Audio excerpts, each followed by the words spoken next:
Yes. Oh yes, perfect. First luto ay ganito.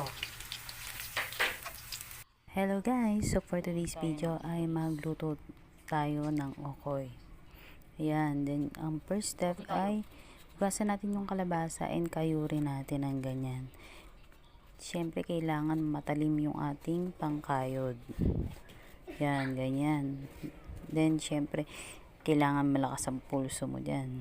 Kasi mahirap kayurin matigas na kalabasa, yung hilaw na kalabasa. Then, ang second step ay titimplahan natin ng harina, paminta, asin, betchin.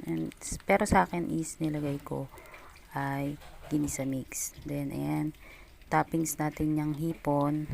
Then, prito na natin sa kumukulong mantika. Ayan. Perfect.